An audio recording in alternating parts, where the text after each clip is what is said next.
was super easy. You know, sharing with you guys that.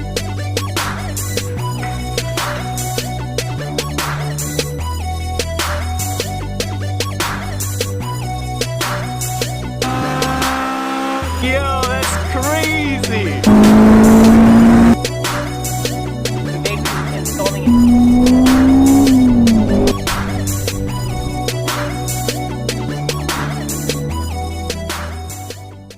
What's going on, guys? Welcome back to another video, and today we're going to be reviewing my 2020 Civic Type R. And as you guys know, it just came out and I'm super excited to be making a full review, ownership perspective, something different than on the other videos that are on YouTube. So we're gonna get started. We're gonna be going over the good, the bad, and everything in between. So stay tuned and enjoy the video. So we're going to start with the front end where most of the changes took place. And we're gonna start with this corner right here.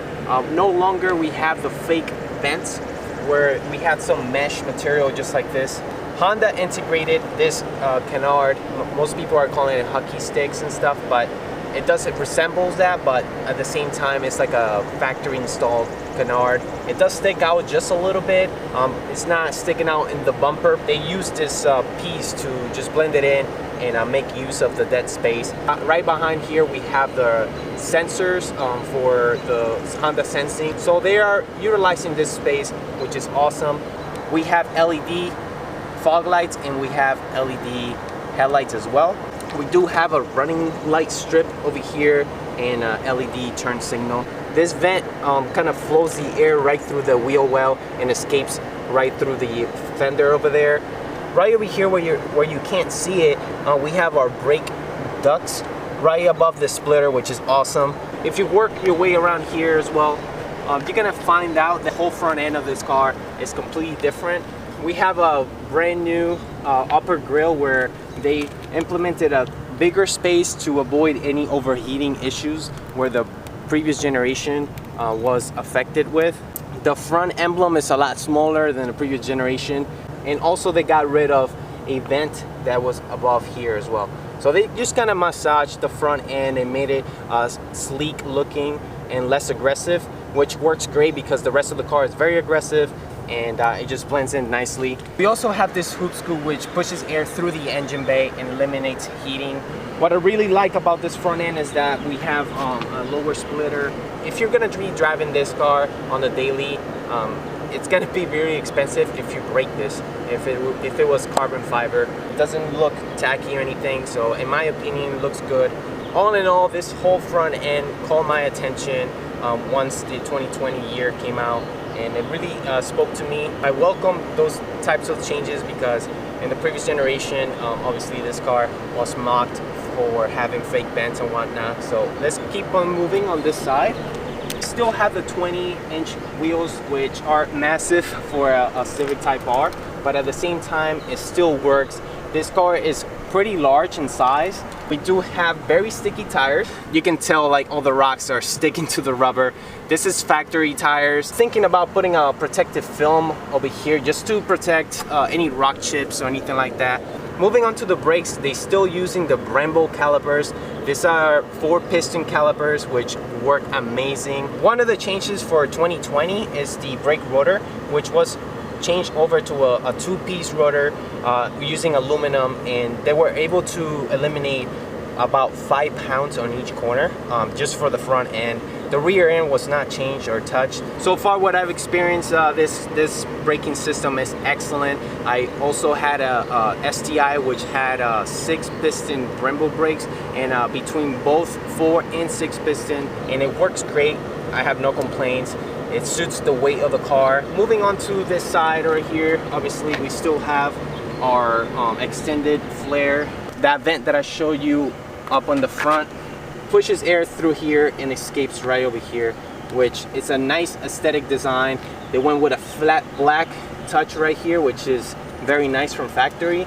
And we have our brand new side mirrors for 2020, which they integrated turn signals right over here, and they are also heated. One of the touches that I really liked about the car is that they have a blacked out trim, nothing chrome in the side of the car. One of the things that you're gonna notice is that the window doesn't go all the way down.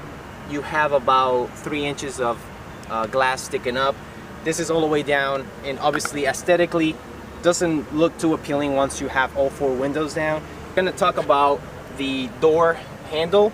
Obviously we have keyless entry, which unlocks with the touch of the inner handle over here, and we have this button right here which locks the vehicle just like that. This car has a flare size which matches the front of the car. This car does stand very wide compared to the regular Civic Sport. We have this sharp line right here where the air hits, but also the rocks hit this spot a lot and you're gonna see that with bugs and whatnot. Probably recommend to install some sort of protective film just in case this piece right here chips.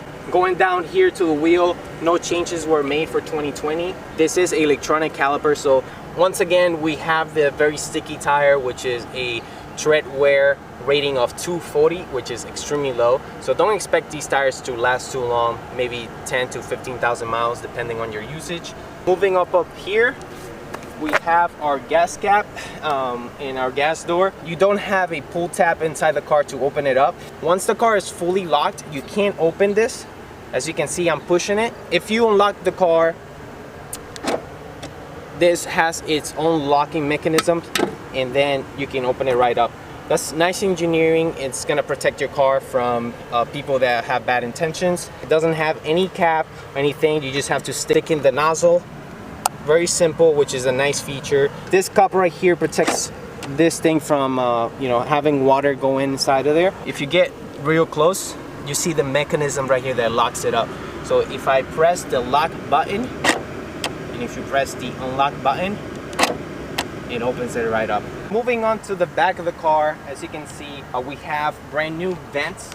Well, I shouldn't say vents because the previous one did not have a vent back here, but they went away with some sort of mesh, but they still block the back, the way, you know, water and rocks doesn't come out of here. At first glimpse, it looks pretty good. We still have our reverse canards, which is surrounded with a piano black. It really works. I really like this change. This piece right here, as you can tell, it has this line. This is meant to come off. Your tow hook can be placed right behind here. We still have our trim, which is you know, has a texture of a carbon finish. Oh, the Type R emblem is just a black chrome. It doesn't match aesthetically. It doesn't work at all versus the chrome Civic. Honda does have a dark chrome that will match your Type R emblem. You have your beautiful red Honda emblem, which only comes in the Type R models. Moving on to the taillights themselves, they're not fully LED. Only your running lights, basically your LED strip. It has a C-shaped LED that goes from here to here. The wing is very aggressive. You don't see this through the window. I really like what Honda did here as far as engineering goes, because they were able to implement a small angle here and just increase visibility right from the interior. You have a rear wiper for the back hatch. Everything else on the car is still the same other than the rear bumper. A much welcome change for sure for 2020. So we're slowly gonna be moving onto the interior of the car, but I wanna start off with the hatch. So if we press it, the car knows that I'm gonna get in the trunk only once, and it's gonna keep all the doors locked. Once you shut it back off, it locks right up and you can't open it, which is a really nice security feature. Also, it has a button right on the right, located right there, and that locks the car up again. If you press that button again on the right, it locks the car for you, so you don't have to go on the side of the car and open it or close it through there. You can just do everything right here in one spot, which is very cool, and I wish more cars had that feature. If you're gonna be using this car as a daily driver, you have a 60-40 split seat, and you can just put that all the way down just like that, and then you have a bunch of space. This shade right here, which obviously blocks, and you can just pull it away and store it. I'm not sure how durable this is gonna be, because as you can see, just a few times that I've opened it very carefully, it's already starting to like get all funky or whatever, and this is just about like 8 times of me using it. So I don't know how long term this is gonna last. So if you need to use your factory warranty, go ahead, right, use it. You're not gonna find a spare, a fix-it flat kit pretty much. Most cars come with a spare, but Honda only offers a spare if you buy it, which it's kind of silly to me. I mean, they should just include it with a car, and if you're gonna go to the track or whatnot, regulations are that you need to take everything from the trunk anyway. So I mean, they should just use it, because they are selling it to people that are going to be using it on the streets, and we do get flats on the streets. Right over here, you're going to find the subwoofer, which is behind this grill. You also have both handles right here to pull the hatch down. One thing that I noticed is these handles are very weak. You need to be careful. Right here, it's pretty much a bad design. It's a two-piece cover, so if you do it hard enough, you hear that click? Look, I just popped off this handle, and you can put it back in. You can clip it back on, but then again, why make a handle with clips around it where you're gonna put your hand in there and pull down on a really heavy hatch?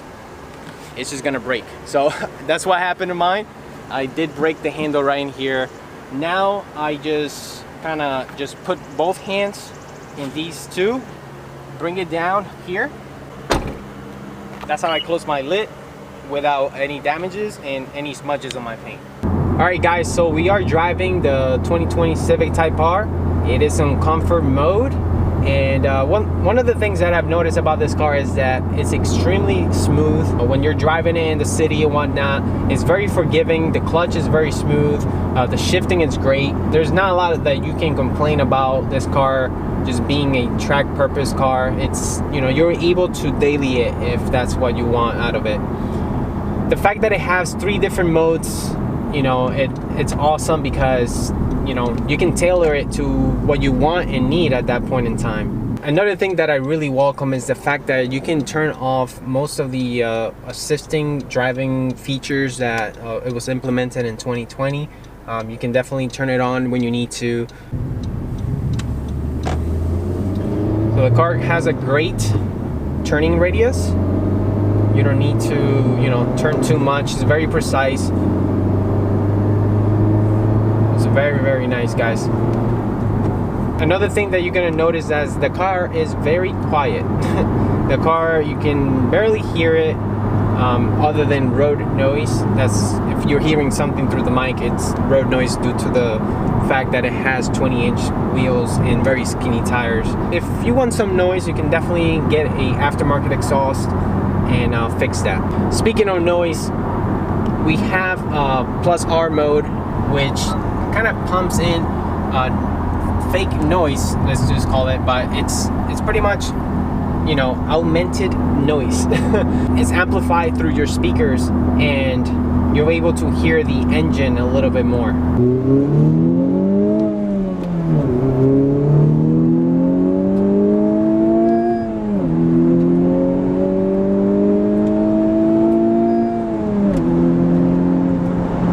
As you can see, it has 0 torque steer.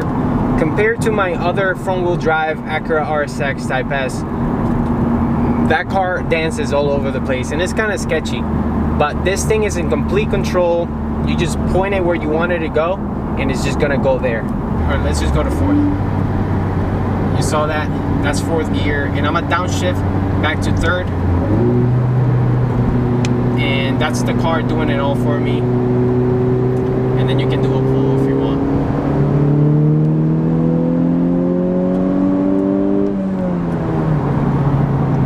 So the car is very strong.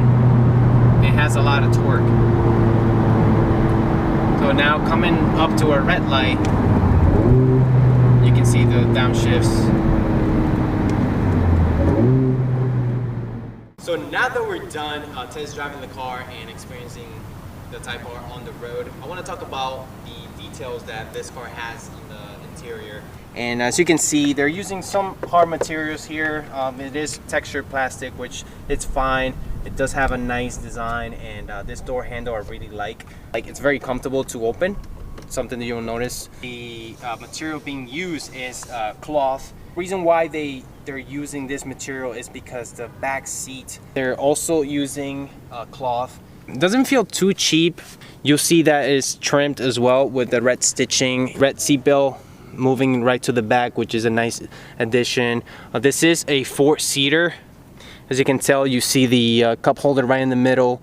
Moving to the front, you're gonna find out that they're using a different type of material. As you can tell, we are using suede instead of cloth. So they're trying to just match, you know, what's up in the front and match what's in the back. You're gonna find that this car has pass-throughs right here, which are perfect for your track days. Very cool looking seats on the back. I've never seen a car like this before. They usually kind of cheap out on the back of it. Now that we're done showing you the details about the door panels, we're gonna test out my size fitting in this car. I am 6 feet 4 inches tall, and I positioned my front driver's seat where I'm comfortable in, and I'm gonna try to sit in the back so that way you can see if you can actually sit 2 full-size adults. Getting in the car, not too hard. You know, the headroom here is very comfortable. You know, you don't have to like duck down or anything. They did a great job, you know, kind of indenting the back seat where they are utilizing, you know, all the space they have. If I sit straight, I can fit probably like this much space I have above my head very comfortably. Let's go ahead and move on to the front end of the car, and same thing. I fit just as well. Obviously these are bucket seats. This kind of goes up quite a bit and it's a little bit difficult to get in. The seating position is amazing. You do have full controls. It's not electronically or anything like that. For 2020 they implemented a brand new steering wheel which is covered in suede. They changed the materials and they're supposed to feel good and all that, but durability and drivability on a daily basis, it just doesn't work. Your hand becomes very sweaty because of it. You can see that just with a month of ownership, the suede is starting to look a bit odd. You can see the suede effect on the bottom end. Obviously I don't hold this end too much. Moving up here, you don't get that anymore, and obviously the steering wheel is gonna get super grimy. Once again, if you have like racing gloves or whatnot, this is perfect for the track. Here you have brand new controls on this end because of the new Honda sensing technology that they implemented in the 2020 model. Your lane keeping assist button, this is the on and off switch. They labeled it main, but it is your on and off switch nonetheless. Here is our cruise control, which is adaptive cruise control, and you can kind of set your distance with the front of the vehicle. Moving here, you will find your on and off switch, which is for your forward collision alert. You can shut it off once you're in the track. This is your traction control, and this is your lane departure warning. So 2 different things, guys. Your steering wheel kind of just shakes a little bit and kind of nudges you back into the lane. This button right here kind of just drives the car by itself. It's more like a Tesla-like autonomous feature. Not fully autonomous, so you always have to pay attention to the road, but it is a nice feature to have. You have your controls right here, which feel very nice and high quality. Moving down to the pedals, as you can see, they are not fully aluminum. They kind of left out the dead rest. Kind of cheap. I think they should have just followed through like they have done in the past with the Honda S2000 and the DC5 Integra Type R, where all the pedals were aluminum, but they only went with 3 instead of 4. Another change for 2020, they changed the infotainment system. They made it with buttons this time, where the previous generation did not have any buttons, especially the volume. At least there was a lot of complaints about that. Moving down to the shifter, as you can tell, it is brand new for 2020. We have a brand new shifter knob, and as well as a shifter boot, brand new with suede and red stitching.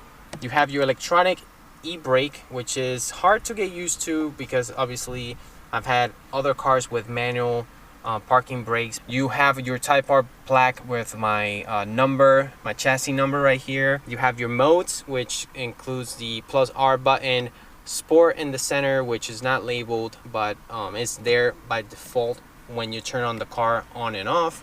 You have your comfort level, which is amazing. It's very smooth and it's not rough whatsoever, even with 20-inch wheels. Here you have your cup holder. You have your armrest, which slides up and down. You can open it up when you're sliding all the way in the back, which gives you access to a few features. Here you have a super deep storage compartment. In your cup holder itself, it's removable if you pull this tab right here. It's awesome. If you have any spillage or anything like that, you can just remove this. Down here you have more storage, which is awesome, and it's a pass-through. As you can see, this is my hand through the driver's side. We're gonna turn on the radio so you can actually see how it turns on and how long it takes. This is the Type R welcome screen. You do have your navigation. It is Garmin model right there, Garmin Navigator with Honda software on top of it. Right up here, it's a really cool button that you can use at night. So if you need to kind of adjust the brightness or whatever, it's hidden up here. You touch that and it's gonna pop up your brightness controls. This screen also serves dual purpose with the climate control. It is very laggy, I must say. It's not the most responsive screen. For touch response, it's great. You can turn on your AC off and control it over here. You're definitely not gonna need to upgrade this audio system. I think it's over 500 watts for sure. And you have a lot of speakers. You have your tweeters there. You have a speaker down here. And you have more in the back. And one right here which kind of controls your navigation. Your music keeps playing on these speakers. And your navigation voice comes out of here. So I want to talk about the cluster. It's a full digital cluster. It is pretty amazing. As you can tell, we have a beautiful design with accented lighting on the top and bottom, which changes with modes. But once you change it over to sport, or at least plus R mode, you can tell the animation going down to sport. That's the animation for it. And that is comfort level, which dials things back and it gives you a smoother cluster design. With this button you can change the screens. Let's start off with the turbo and also the brake pedal percentage, which is a kind of an amazing feature.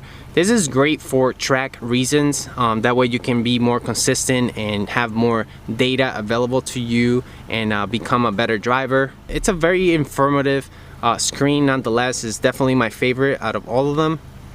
And if we press over to the turbo one, obviously you get just a turbo gauge. Changing over, this is the red line. It lets you know when to shift. And the next screen is your G's. You can see the center of gravity kind of changing over side to side. You have your stopwatch for time lapse. And of course you have your fuel range and all that. I've been able to get 35 miles per gallon on this car. Right now averaging 22 in the city. The next one is going to be navigation, which is awesome. So once you have navigation enabled over here, you're going to have pretty much an extension of your navigation right there in your cluster, and it's going to let you know what the turn ahead is going to be and all that, which is awesome. That way you don't have to take your eye vision from the road, and you don't have to glance over either. So a really nice feature that I want to point out is the ability to change miles per hour to kilometers per hour, which is sick. And you don't have to kind of change the cluster or whatnot. But right now, as you can tell, we have the kilometers per hour right there, and the miles have turned into kilometers. One thing I want to point out is your trip stick is crazy long. Look at this thing. And through here you can adjust your lighting and your brightness and all that. Now we're gonna go ahead and take a look at the engine bay, which, it was never changed for 2020, but nonetheless I want to show you it. We're still pushing 305 horsepower and 295 pound-feet of torque, which is plenty torque for a Civic Type R. Very straightforward. You have your turbo up front. One thing that I want to point out, this car never came with these covers right here that the Australian version came with. It's an extension of this cover. This car did not come with a strut bar. It kind of shows you the crazy engineering that Honda put into this chassis. This is, textured plastic. you can remove this and expose the actual valve cover, which you can get refinished in different colors as well. So that's it for the engine bay. I want to point out something that I've noticed. This hood is so light that if you try to shut it from a lower level, it won't close. So you need to like kind of give it a good height. You're not gonna damage anything. It shuts very solid and all that. So that's the way that I do it. See, it's so light that it won't close. And I'm not that type of person that wants to, you know, just close it like this and just push on the metal, because you're just gonna dent the car eventually, and obviously put, you know, fingerprints on it. But if you give it a good amount of height, it shuts closely, nicely, and solid. Another exterior thing that I wanted to point out is the wipers. Something that is so simple to avoid, but it has a really clean design. It's kind of tucked away. Nozzles for the windshield, they're underneath your hood, so you can't see it. It's not exposed on your hood. This sensors also is utilized for your automatic high beams, a feature that I would recommend you to actually shut it off. The idea with auto beam headlights is great and all, but unfortunately when you're going on a short stretch of road and cars in between, it acts as if you're flashing the lights on the oncoming traffic, because it detects lighting you know, within every few seconds. And you know, it works, but at the same time it's not convenient and it's kind of annoying. But if you're driving on a long stretch of road ahead of you, you definitely have a nice feature that where it doesn't detect the car for a long time, it turns it on for you, and once it detects a car incoming, it'll turn it off again. Another feature that I want to talk about is the ability of bringing your windows down with just your controller. So when they're up, just press the unlock button 2 times and hold it on the second time, and they'll come right down for you.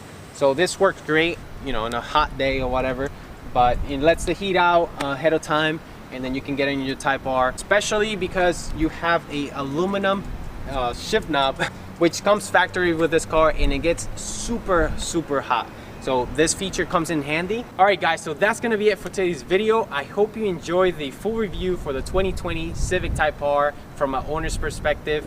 This is one of the things that I've been waiting for a long time, especially for the second generation. Honda has made great changes to it, and it made a platform that it was great to a greater platform. So I'm very happy with the changes, and I'm very happy with this ownership. If you have any questions, make sure you leave it in the comment section below. I always try to respond to you guys. So hey, let me know what feature you thought it was amazing or was not an amazing addition to the 2020. I would like to hear your thoughts and your input below. Once again guys, thank you so much for watching, and until the next one, peace.